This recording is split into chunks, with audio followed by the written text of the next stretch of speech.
Obviously, quite a delicate balance. You believe that developmental objectives and the objectives of being profitable and running a company according to good, solid, rules is something that can be achieved. A lot of people will argue that you're being overly ambitious. I really believe that you can run commercial enterprises that are profitable, and in a country like ours also recognize the environment within which you operate. It does require a redefinition of success. I think business generally in South Africa, we need to redefine success. Success that is not only measured in terms of one side, but also success that also recognizes that the communities within which we operate needs to also feel that there is benefit of the economic enterprise. Now, of course, the idea of success, as you say, must be redefined. But, of course, profitability is key to success, particularly of a company that is listed like Telkom. We've seen a reported drop of 64.5%, basic earnings per share for the 6 months to September. Now, how are you going to turn the ship around, given the fact that we've already seen that government has spurned the efforts of an equity partner? The deal with the South Korean firm fell through. I can't comment about what happened up until Friday, except like all observers, we can all just regret that there's been no ability, in my view, for government and the board of Telkom to communicate. The consequence of that is that you've had a chasm that must have developed over time. And that is unhealthy in any environment. It is important, as I understand, where we must go from here is to strengthen the board. We now have a board of 9 members. We need to hopefully get 3 other members before the end of the calendar year, end of December.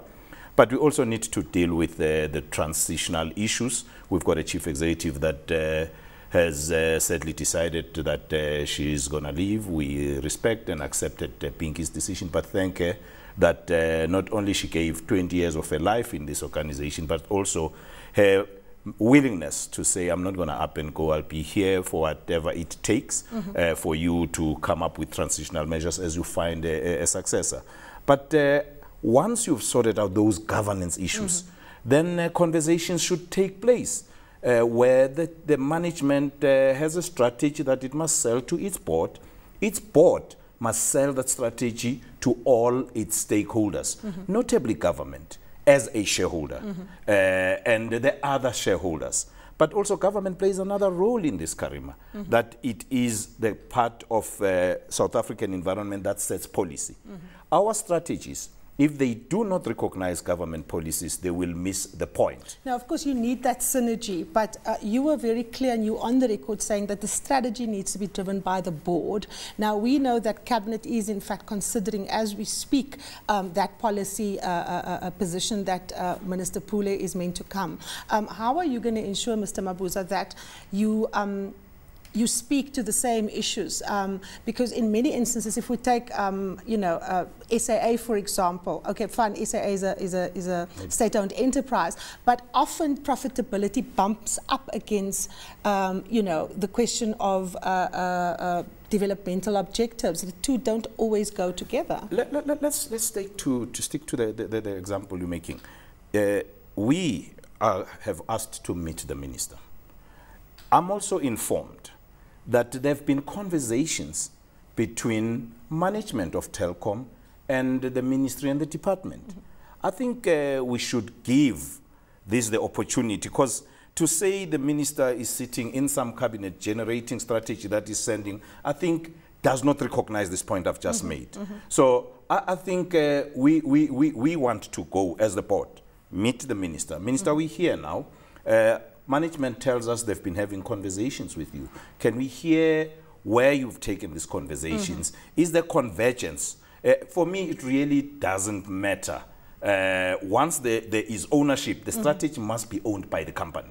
The company, if it makes a strategy that doesn't meet all of its shareholders' wishes and aspirations, they're not going to support it. Now, Mr. Mabuza, the question of foreign direct investment in Telkom is a big question. I put this very question to the minister when I interviewed her on Political Exchange, and she was quoted in the Business Day in response to a question in Parliament saying that government doesn't require FDI for Telkom. And I asked her whether she was quoted correctly, and she claimed that she wasn't. And she said there is a place, but of course Telkom is a strategic asset. Now, give me your vision as chairman of the board. What is your understanding of the role of foreign direct investment in Telkom, and are you looking for an equity partner still?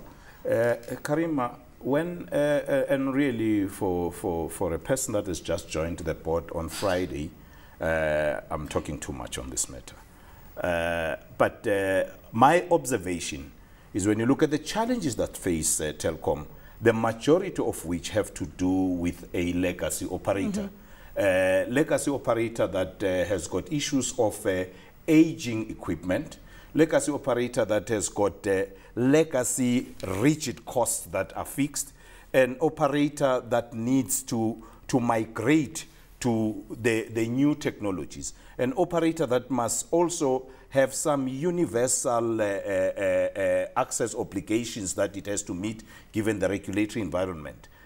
Bearing all this in mind, also say as a commercial enterprise, it needs to compete in the juicier sides of business, which is about data and mobile. Exactly. To do that, it needs investment in the network.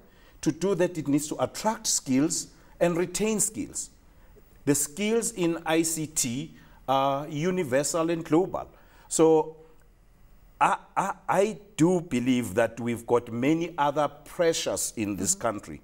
That to the extent you have a business that have got investors, foreign and local, working side by side with government, where, as I say, there's no conflict between what the government wants to do in its policy direction and the strategies of the business to meet those obligations, make profit, so that the government pay taxes, attract the best people so that government can use its surplus that hopefully is going to get as dividends for the other things. I really don't think these things are mutually exclusive. Yeah. Now, Mr.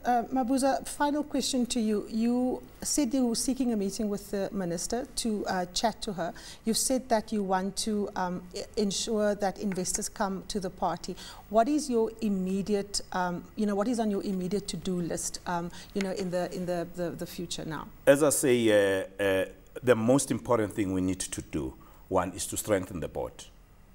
The board, I also think it's fair, the story has not been fairly covered that it's government interfering. I think the question has to be asked that the board that should have been shielding management, having approved the strategy, what have they done to defend their strategy that they've had? What have they done to communicate? It could well be telling us that there just was no relationship between the shareholders and the board, that you only see when the shareholders vote you out of board, as against they have to wait for the AGM. So the most important thing is to strengthen the board, deal with the sourcing chief executive and the transitional, realign management strategy with that of all our stakeholders. But at the end of the day, also be focused on customer centricity. We've got to assure our customers that we'll be there for them, and we will be adding value to their end customers.